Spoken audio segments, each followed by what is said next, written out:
for this evening. But before that, can I just say welcome, everyone. Thank you so much for joining Women Today, where we empower you with the power to change. Tonight we are going to be listening to Amanda, who is a barrister solicitor.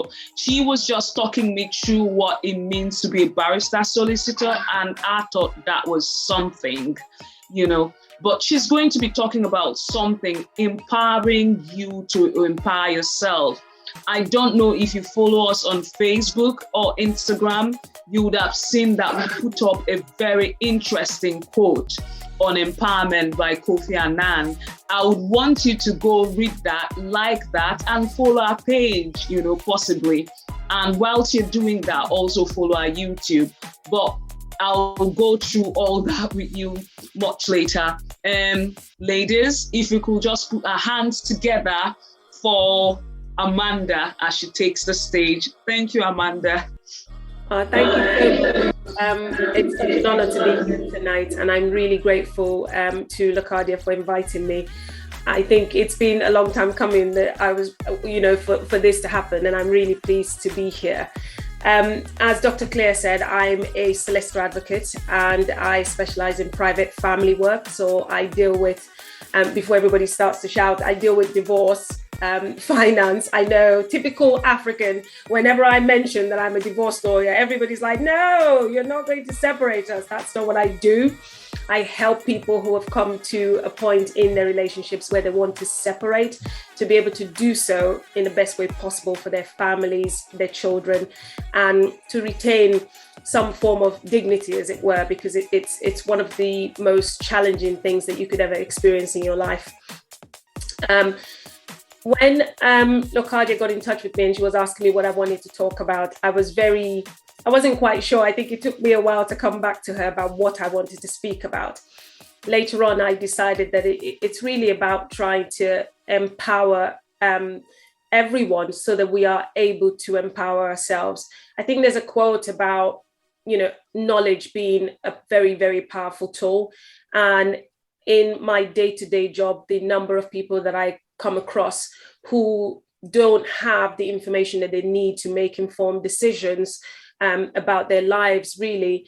And I think it is important that we have that conversation. So today I'm going to be touching on sort of three things. In my role as a lawyer, I meet a lot of women. And I don't just represent women in divorce proceedings, I also, represent men.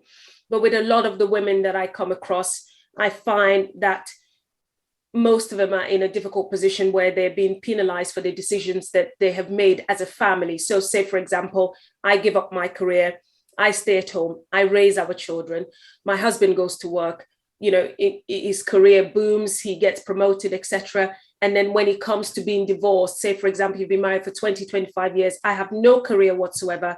I'm now to go fend for myself, to go and start making money for myself. Yes, there is that scope for maintenance, etc., depending on the financial circumstances.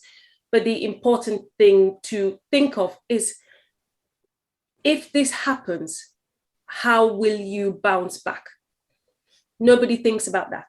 Nobody ever wants to get a divorce. But how do you upskill yourself right now to make sure that when that inevitable thing happens to you, that you will be able to stand on your own 2 feet and thrive? And that's one of the things that really is important that we think about as women.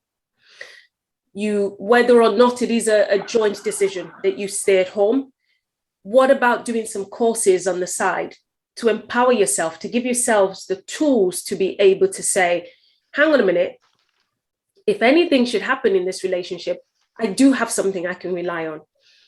There's so many courses online that you can do at the moment. What about when your children get older slightly and they start to go to school, even if it's a part-time job somewhere, or you're volunteering so that you're actually in the job market, to be able to have some skills.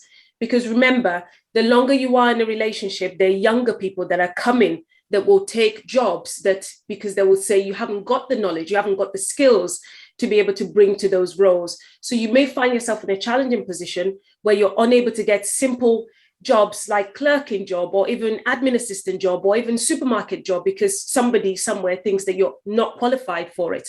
So it's about giving yourselves that chance, those gaining those skills on the side, so that if that time comes, or should that happen to you, you have something to fall back on. A lot of us are very, very knowledgeable in terms of having so many skills, business-wise, ideas, but I find that fear stops us from achieving so much. So many potentials, the fear of failure, the fear of what the community would say, the fear of, if I try and it doesn't work. Fear stops so many things from happening in our lives. And it's important that we feel the fear, as they say, and do it anyways. The amount of things that I've been afraid to do, I don't think I would be right here if I hadn't overcome them, to be able to say, you know what, sod it, what's going to happen? If I fail, I get myself back up. Another thing I think that we struggle with as a community is that we tend to talk a lot. It is good to talk, but sometimes we say too much about our plans and our hopes and our dreams to people that we shouldn't really be saying it to. My parents would always say, it's like a saying in Yoruba, which I'm going to translate in my head into English and hope it makes sense. In Nigeria, we have loads of wall geckos. I know Dr. Claire will remember this. There are loads of wall geckos, and obviously they all scurry about on their tummy. And there's a saying that all the wall geckos are running and scurrying around on their tummy, but you never can tell which one has a tummy ache. That's very important for you to understand. Not everybody that smiles at you has your good intention at heart. There's so many plans and things that I've got going on. I never speak of it. It's when it's happened, that's when you see it on social media, because it is so easy for people to say to you, are you sure that's a good idea? Oh, what if you fail? There isn't scope for that in this area. Perhaps you shouldn't do it. And you start to feed into other people's fears. That may be their own fear that they cannot do those things. Don't let them project that on you. I'll give an example.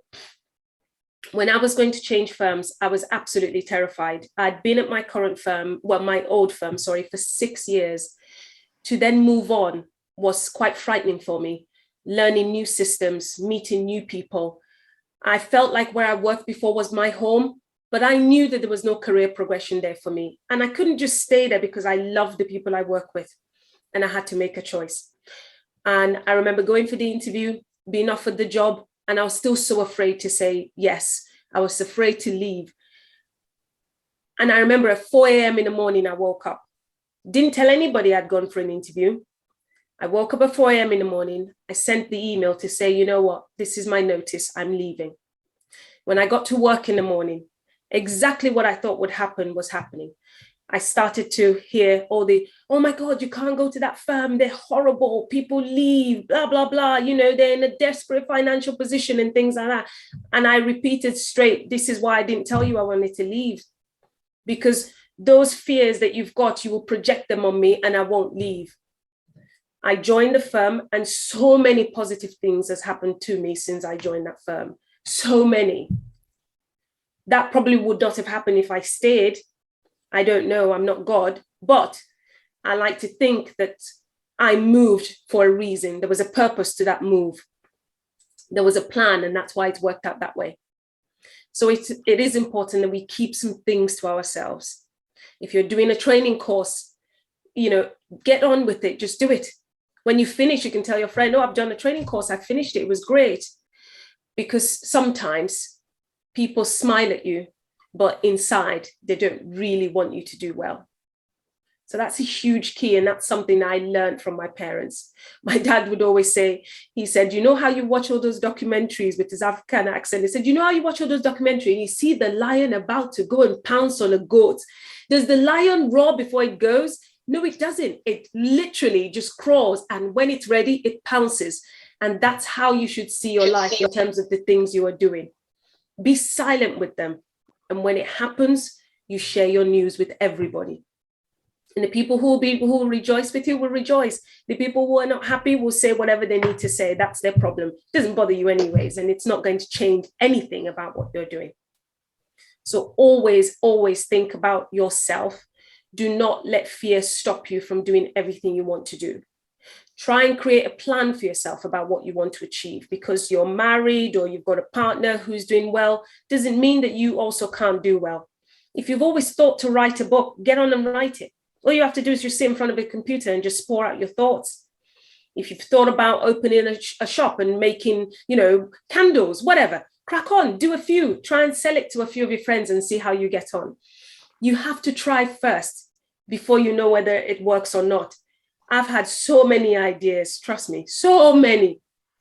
And so many of them have failed. So many positions that I've wanted to go for, that I've applied for, and I haven't got. And I've kicked myself. I've been so upset. I've cried.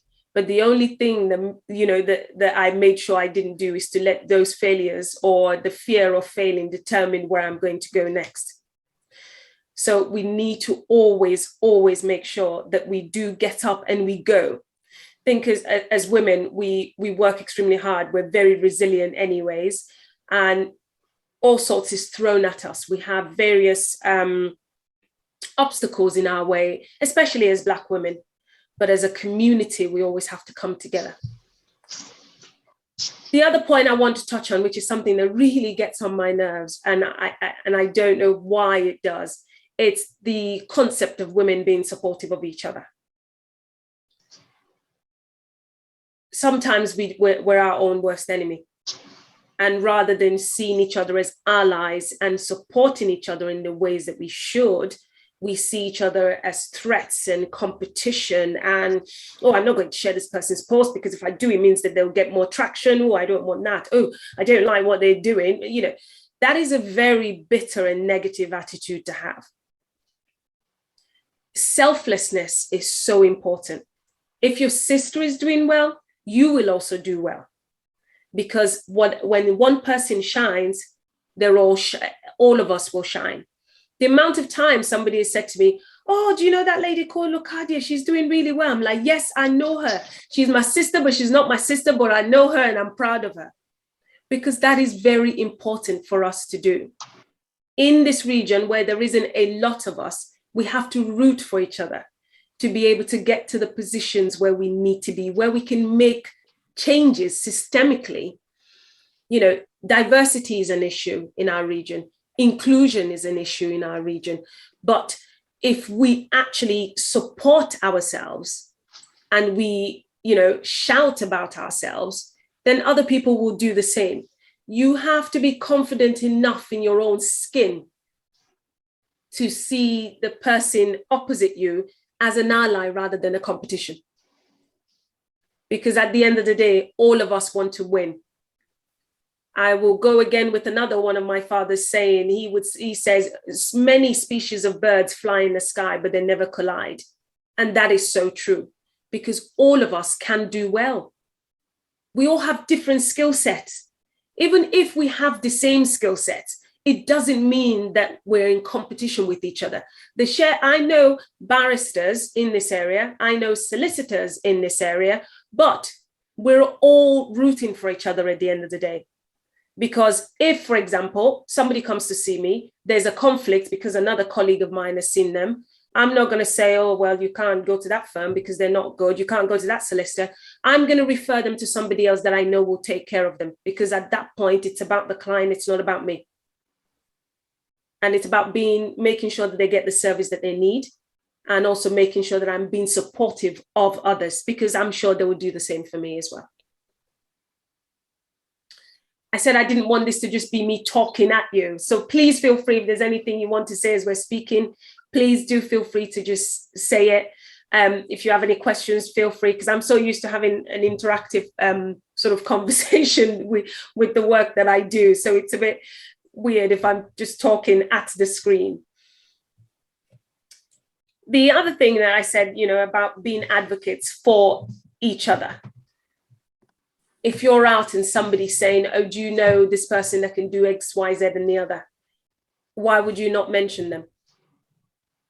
Sometimes people don't, because they think if I mention them, then that means that they're going to, it's such a toxic attitude to have in your brain, but it does happen. And yes, I'm not saying that we all don't have elements of moments where we feel a bit jealous and a bit like, oh, why is it not my turn? But remembering that when you actually celebrate others, the people you celebrate, at one point, they also will turn up to clap for you. And that's why I always say to my mentees, if you're in a group and all your friends are getting into law firms and you're not, don't be mad at them, because your time will come. And remember, if you celebrate with them, they too will celebrate with you. But if you're sour-faced and they know you're sour-faced, they're not going to want anything to do with you. And if an opportunity comes, they will not mention your name. They won't. And that's the reality. So you've got to treat people the way you want them to treat you. We have to get out of the mindset of the next woman sitting next to me is my competition. You're not. None of you are. If there's an opportunity where you will do well, trust me, I'm calling your name, because there's no reason why I shouldn't. It doesn't take anything away from me. It doesn't mean I won't get paid from work. I'm still going to get paid. It doesn't mean that I'm going to end up losing my home or I'm going to lose out. You getting 500 quid more because I mentioned your name is a testament to who I am. Because if somebody is going to say something to me, they're going to go, it was that Locadia that mentioned your name, it was that Dr. Claire that mentioned your name, and in your head you think, geez, wow. Isn't that a wonderful thing to do for each other? And we must remember that. But I'll keep going on about upskilling. We have to upskill no matter how little. There's so many courses online that are free. Local authorities offer so many free courses. Please do it. If you feel that I want to learn how to do photography now, go and learn how to do it. Nobody's stopping you from doing it. I pray none of you become my clients in the future. If you do, I will look after you, but I pray none of you become my clients in the future. But it is important that we do have our own, no matter how little. Yeah. No matter how little. Because when it comes, if that time comes, nobody ever prays for it. But if that time comes, I have seen how it affects women in particular. Women are disproportionately affected, especially when it comes to pensions, for example. So man's been working, he's accrued a pension. The woman has been at home looking after the children and has no pension. But then when it comes to a divorce, I don't want to share my pension because it's mine. Well, the law won't allow you to do that, but that's always the first stance sometimes. So what happened to the mother who stayed at home and raised the children? Remember, if the kids were going to nursery, if they were going to after school club, breakfast club, the cost of that alone that you have saved because you've got them at home with your wife or spouse looking after them. We really must figure this out. It is unfair, and you end up fighting and spending so much money, and then you end up, in such a terrible state because you're trying to fight for what is yours, really. But if you have that knowledge and skill and you're able to say, you know what, it's fine, I may need your support for a little while, but I will bounce back, and I've got the skills and I've got this and I've got this knowledge, and I'm going to go back to work and I'm going to earn my own. You will be able to manage at least. And that's major. So we really must reflect on that. But fear, we must kick fear in the backside. It's a terrible, terrible thing.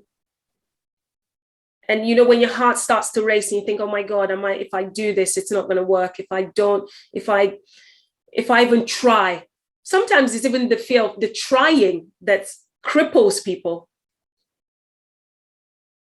But if you don't put your feet in the water, you won't know whether it's cold or hot, right? So you have to try.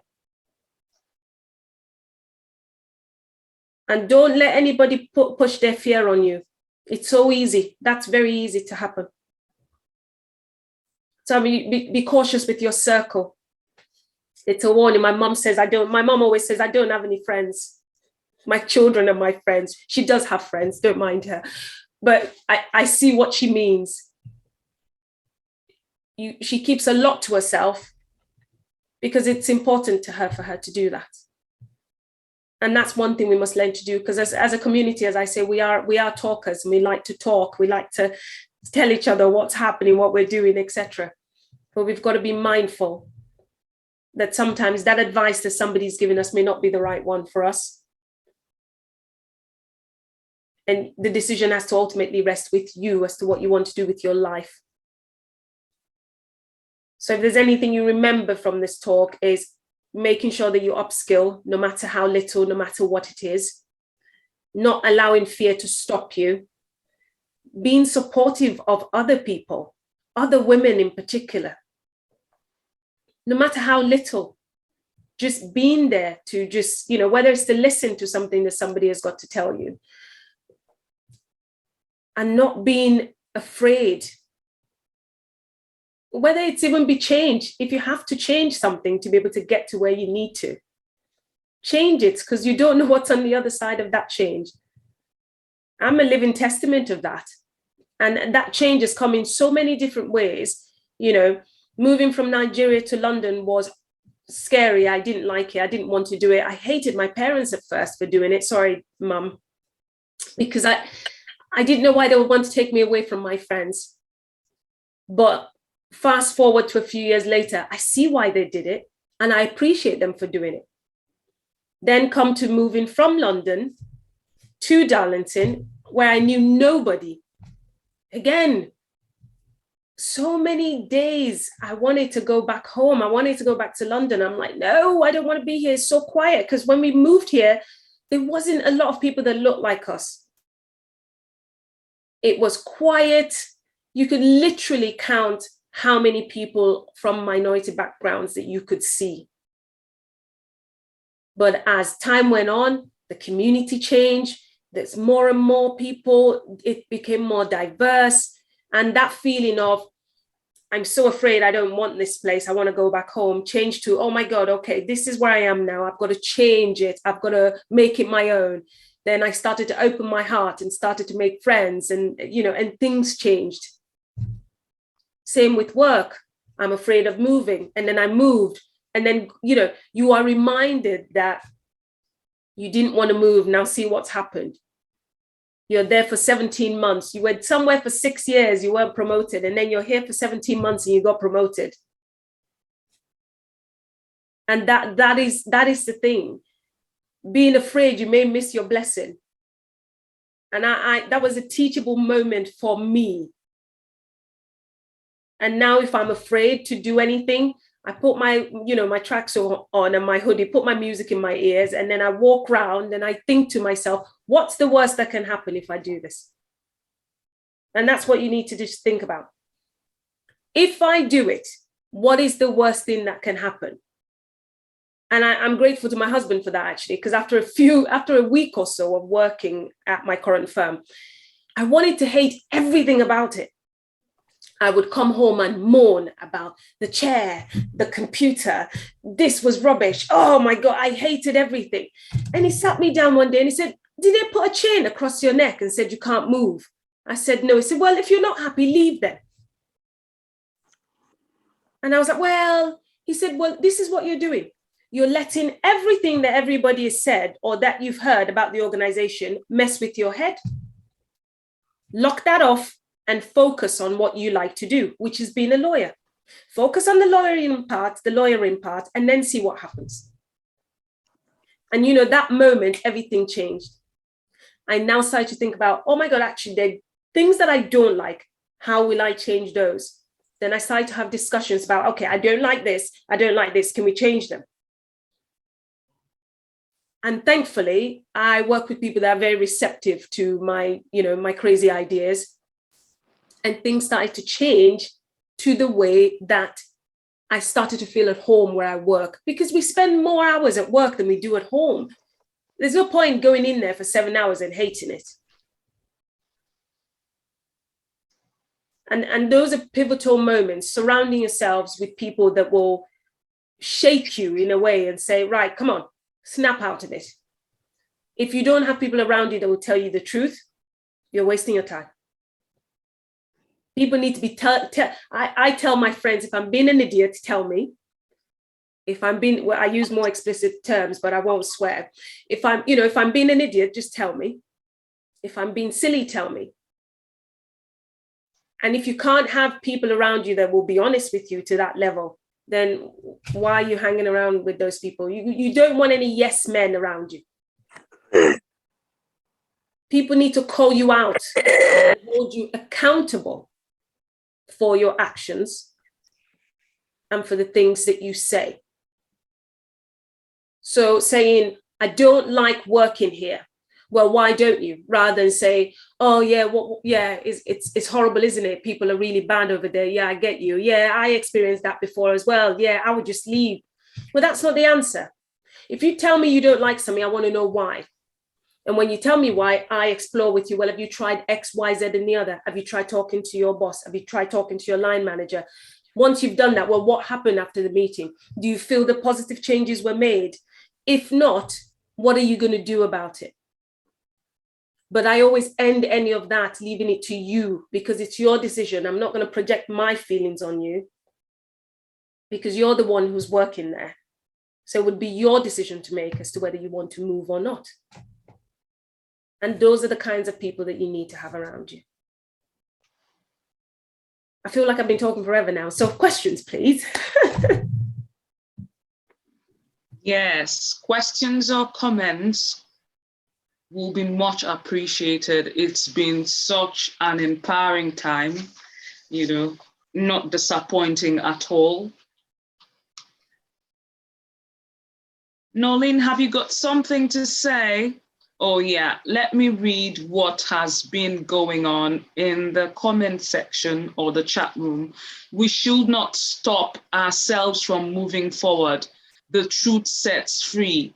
That's so good, thank you. And yeah, Kathy was like, that's so true. Honestly, I did say, do it afraid, just little, yeah, what was the other one?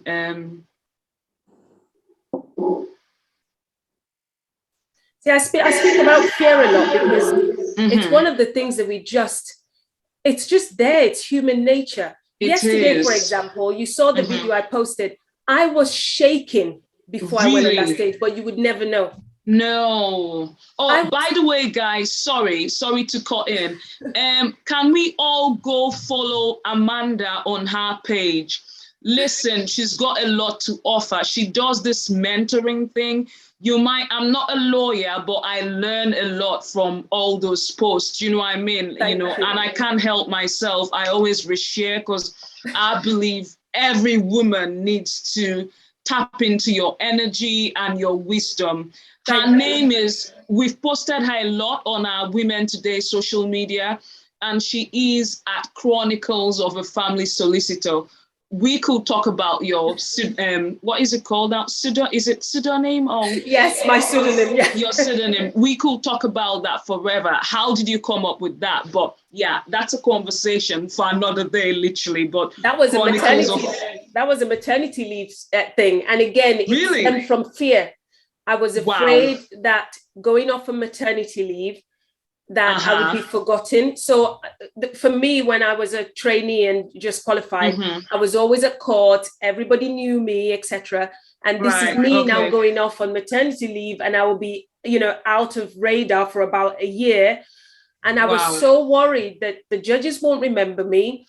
My colleagues won't remember how good I am. And I thought, well, what am I going to do just to show my journey back to work as as a lawyer and a mum, to be able to show to other lawyers who are thinking about going to be parents that they will be fine and that they can do it and manage to juggle it all. And that's how the Chronicles started, to be fair. Talk about that. That's a way of upskilling yourself, isn't it? Because you want maternity, but doing this by the side, having some social media page. which you might not have been posting every day, but you were doing something with it. That was you upskilling yourself. And it became a thing when you got back to work, because you were always, I follow you on LinkedIn. Sometimes I take time to read what you write. It's interesting. So thank you very much for that. Thank you for showing women basically that can be done. The other thing you said, oh, right, okay, let me read this. Agatha CEO has something to say. Ladies, you could leave us a comment on the chat section and we read that out. She said, on the issue of divorce, if you want to file for one but do not have money but have evidence as to why you should divorce, is there any financial help available? Oh, this is a good question. There are many options that you can look at. It really depends on, the financial circumstances of the marriage itself. So I think speaking to that question, because I can't give legal advice, basically, or you would have to sort of contact me separately and then we can have a chat about that. But there's so many options. You could have, legal services loan. In terms of the court fee, the court offers fee remission or exemption, depending on your financial circumstances. Right. So there are various options that you can talk about in terms of cost and things like that. Yeah, it's good you mentioned that, and it's also good that you mentioned that you can give legal advice, on this, giving that, one, we are recording this session, two, this is not a law court or, a legal consultation. So thank you for that. However, as women, we need to understand the nuances of the law, and that the law is always on our side, especially in the UK. So thank you for mentioning that, and yeah, if you add her on Instagram, she's a very busy woman, but readily available, which I don't know how she does it. I guess she's an octopus, but we don't know that with, a lot of hands. But, when you were mentioning about supporting one another as women, that resonated so much with me, because it seems to be a challenge that we African women have, and I don't know why. We were reflecting on the death of Madeleine Albright, and I loved her so much. One of her quotes was that there's a special place in hellfire for a woman who does not support another woman. Think about that, Wow. And that's quite powerful. It's a very powerful and intense quote, as it were, but however, I don't know if anyone wants to comment on that, but, it's not just hell as we think about hell, but even in life, I noticed that women who always bitch about other people's progress and never want to support, they always have internal issues that are not, they have a lot of complicated, do you know what I mean? Because I'm thinking seeing another woman progress and prosper should make you happy as a woman, to see, oh, she's doing that and cheering her on, but some people don't see that, which is sad, I think sometimes it stems from some level of insecurity, because you've got to be quite secure in yourself. For me personally, I always say that there can only be one Amanda Adeola. And that's the reality. You can't replicate me. You can't be like me. You can't speak like me. Yes. You don't have my background. You don't have my skills. Just like I don't have your background, your skills, Dr. I wish I'm an artist. I may have been in my previous life, but I'm not. But you see what I mean? It's not my gift. Yeah. And therefore, if I see somebody who says, oh, I would like, some form of artwork and things like that, I'm not going to say, well, you should go to this art place down the road because I know they do great art. I'll say, well, if you want something personalized, you might want to speak to Dr. Claire. Because next year, the person might come to you and say, you know what, I need to speak to a lawyer about something, and they've completely forgotten that I'm one. And you go, well, you remember Amanda, don't you? And this is how it works. It's like a cycle. You go round in it. And it's important that we remember that. It's difficult to get through that insecurity for those people who have it, but it takes work for you to realize and to continue to sort of remind yourself that you are not in competition with anybody else. I know my shortcomings. Trust me, I'm not very artsy at all. And my friend Amina knows that. So when I want to do my flyer, I don't know whether you've seen it on Instagram, I always tag her to say thank you. No matter what she's doing, I'll go, Amina, I've got a live session. Can you help me? I'm very terrible with Canva. I can't do it. And she would do it for me because I appreciate her skills and I know what she's good at. And I understand my limitations. And that's the thing, knowing your limitations as well. And because you know your limitation, you can then refer to somebody else who has got the skills and the knowledge. And that's the only way that we will all grow together. Because if one of us wins, my brother reminds me all the time, he says, P, when I win, you win too. And that's the truth. And it's remembering that. That's what will change our minds in terms of being able to support each other. It's super important. I'll quickly read this in the chat, Amanda. It's a comment to you, and it's Flo from Kenya. She says, thank you so much for this session. I'm really challenged to do more when it comes to women supporting women, even with younger girls, to inculcate this culture from an earlier age. And I think that is profound. What do you think? Literally. It is. It's very important that you learn it from when you're young. I mean, I do that with my children now. So, say, for example, I give my son something and my daughter sees it and she goes, but why haven't I got that? And I say, well, did you finish your work? No. Right. Okay. When you finish your work, you will get it. Right. But because your brother has finished his work and he's got it, you've got to be happy that he's got it. And if you start to teach each other these things and you're having it in your mind that, hang on a minute, I'm understanding that I'm special and I'm different. You're special and you're different. Us together is powerful rather than us fighting or not supporting each other. It changes the game. It does.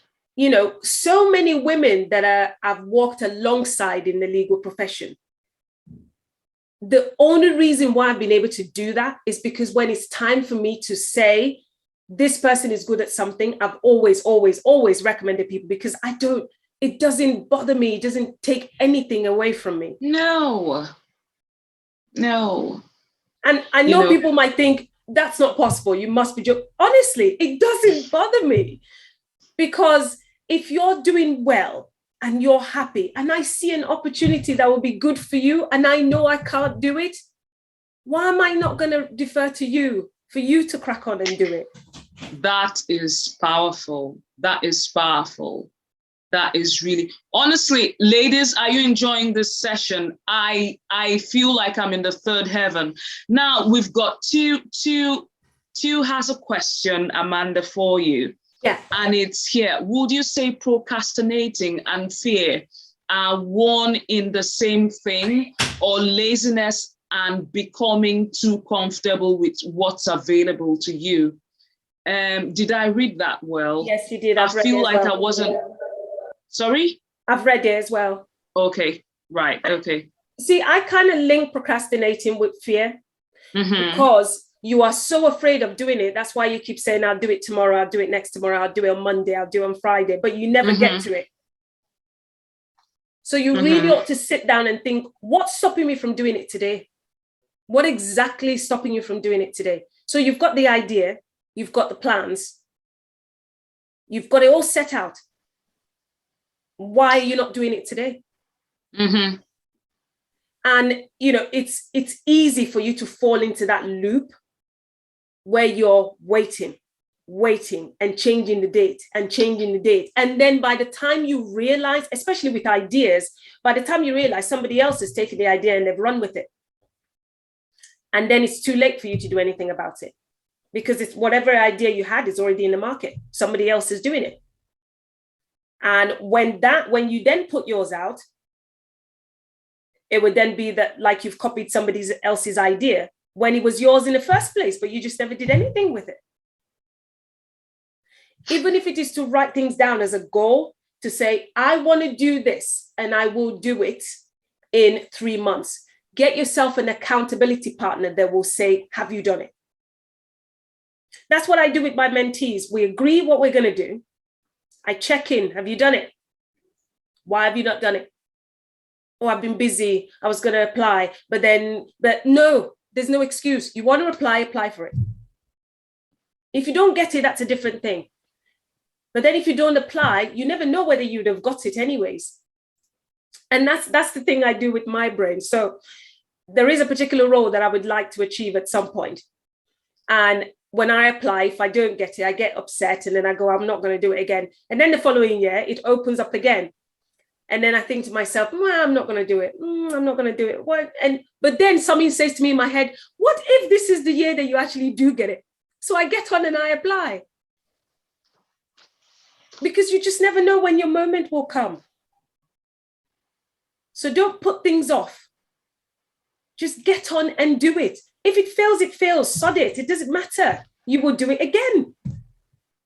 It's like riding a bike. I don't know how to ride a bike. The amount of times I've fallen off, but I keep going. I will learn how to ride a bike one day. Well, I can, but I keep falling, but I still do it. Because wow. It's something that I used to do when I was a kid. Absolutely loved it. But then I fell one day and the fear crept in and I never got on a bike again. But I was very good at it. But then you have people like my friend Amina, who's challenging me to do it because she didn't know how to ride a bike and she's gone on to learn how to ride a bike and now she does it regularly.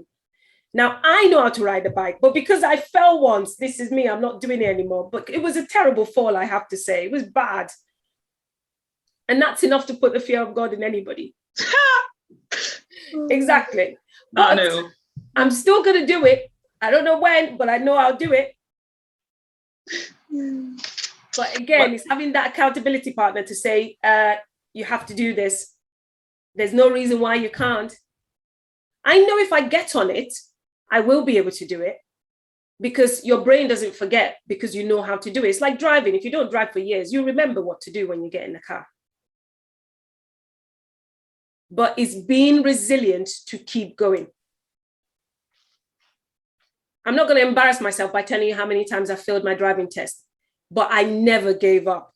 I kept going. I gave myself a challenge. I said, by the time my kid is 1, I must be able to drive a car. And I literally passed 3 weeks before his first birthday. But the amount of failures that I had before that, I was like, this is it. I'm not driving in this country. It feels like this is not going to happen for me. But I never gave up. Now you see me rolling with my arms like that. So you don't know what happened before. And the struggles to pass. You mustn't let fear stop you at all. Honestly, we cannot talk about not being afraid. We can't overflog that subject. I've got a comment here. It says, thanks, that's from Tendai in South Africa. Hi, Tendai. It says, thanks, Amanda. I think the issue of supporting other women is a very touchy subject. I noticed with concern that women behave one way when in public. They purport to be one person. They purport to be one person with certain ideologies that they live by. But when you get to deal with them one-on-one, they are totally different. The need to have a following has made some women to sell a facade of what they are really not. The issue goes way beyond women cheering each other on to lack of sincerity, even in the ones being followed. It's a complex and multifaceted subject. Ooh. I absolutely agree. Yeah. I think this is something that we spoke about earlier on when we were talking about the wall geckos and not knowing which one has a tummy ache and people smiling at you, but not actually internally, they're actually not happy for you. And I know that it's hard to weed out who the real people are, who genuinely It is difficult to do, but you will get a sense really if somebody is not the same as they portray themselves to be. I like to think everybody who's met me, both Dr. Claire and Locadia and anybody else who's here, this is me. Even at work, what you see is what you get.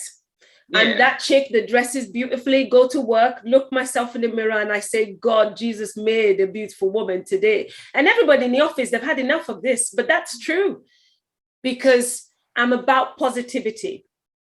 There's enough sadness in the world. I've been through so much in my life, trust me, from growing up in Nigeria to the last couple of years, that it has changed me in a way. I think the last 2 years, in fact, changed me more. Losing my father was the worst thing I've ever experienced, but I think that gave me a different purpose. And I'm at the stage now where you don't like me, that's your problem. But if I'm for you, trust me, I'm 120% for you. Because that's just life. I want to live my life in a way where if I go today, the things that you will say about me will make pretty much everybody extremely happy. I want people to say the same thing about me in terms of a legacy, that I supported others, that I helped those who needed it, that when I got to the top, I brought so many people along with me. And that's the difference between those who just do it online for following and those who genuinely do it. And I say this, I'm not even saying this to make Dr. Claire and Locadia feel any type of way. These two, I think I met Dr. Claire once face-to-face, Yes. And I met Locadia once face-to-face. Since that time, these two, no matter what I do online, they're sharing it, they're supporting me, they're sending me messages. Because it's not because it takes anything away from both of you. It's just because you're genuinely being supportive. And I like to think I do the same because life's too short for all this drama. It really is. You could say hello to somebody in the morning and they may be gone in the afternoon. And once we remember that this life is so fickle, it will change the way you deal with things. None of us knew that COVID was coming, right? I literally did not know that my dad coming here in December of 2019, sitting on the piano in my living room and playing music, and me thinking, that sounds great, Dad, I'm going to record it, that was the last recording I would have of my father. Nobody knew that. Literally went to London 7th of March of 2020, saw him, came back. 29th of March, he was gone. And if you think about life that way, how things could just change, if you don't change how you live your life and your mindset and how you treat people and how you support others, then you need to check yourself.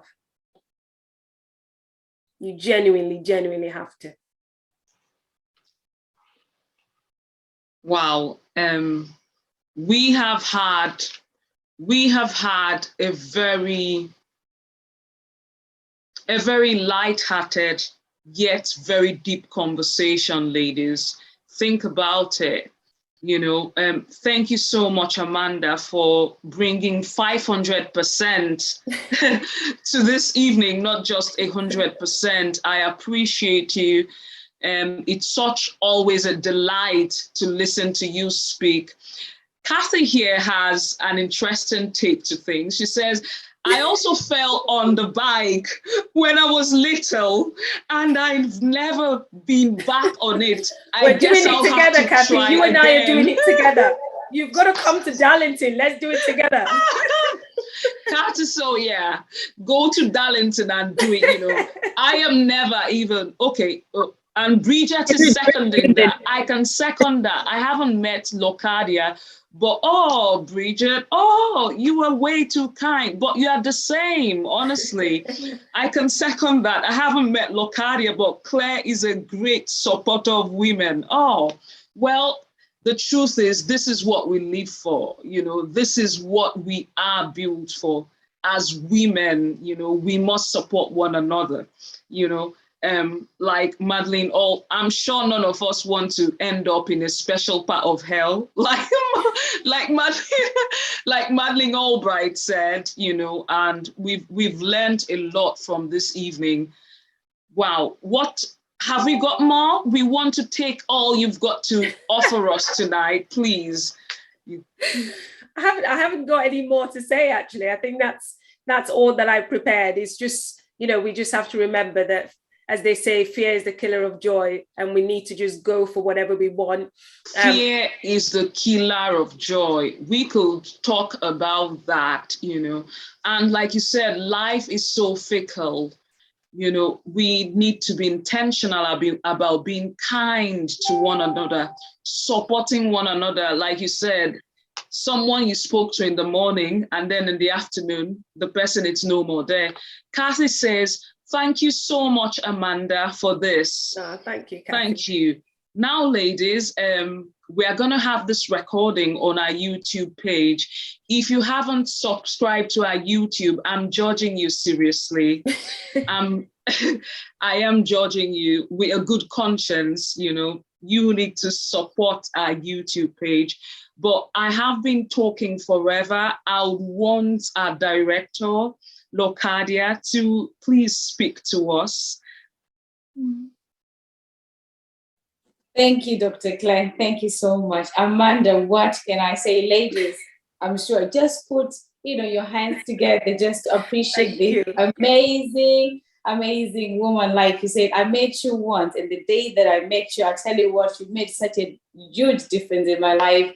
And I tell you what, I celebrate you, I appreciate you, and continue to do what you're doing, because you're just one amazing person. Here in Darlington, so we're lifting up your banner and say, what, keep on going. And I like the fact that you touch so many things, that really relates to us as women. And to be honest, I think this is one of the most powerful session. Today, I was just listening here, digesting and taking everything in. And thank you so much for being our guest. And I tell you what, this is not your last time here, because while you were speaking, we need a second part. But honestly, from the bottom of my heart and on behalf of everyone, the women today, thank you. It's been so much amazing. We're going to catch up here in Darlington. I know where you are. Yes. And we're due for a cup of tea now. Definitely. But thank you. And thank you so much, ladies, for joining. Thank you, Dr. Claire. Amazing. You're always amazing. And thank you guys for joining us tonight. I can see Sister Rachel here. Amazing woman. I just want to say thank you, Sister Rachel. This woman has been in hospital for months and months. And at some point, she thought she was going, but by the grace of God, she's here. So, Sister Rachel, thank you so much for joining. And all those lovely ladies, our beautiful ladies from South Africa, Tendai, and Kenya, Florence, it's always a pleasure to have you guys here joining us tonight. And I know you ladies have actually learned a lot. I tell you what, before I let you guys go, I want you to put this date on your diaries.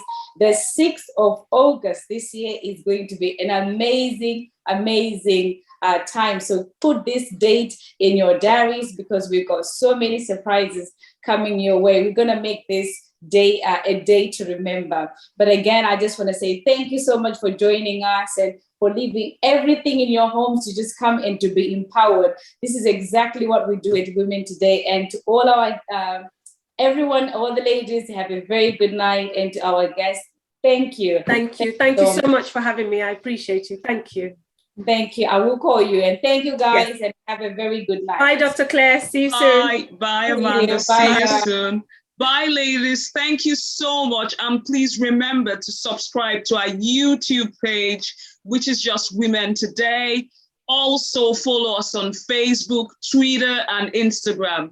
Good night, everyone. Thank you very much. Bye. Bye. Yes,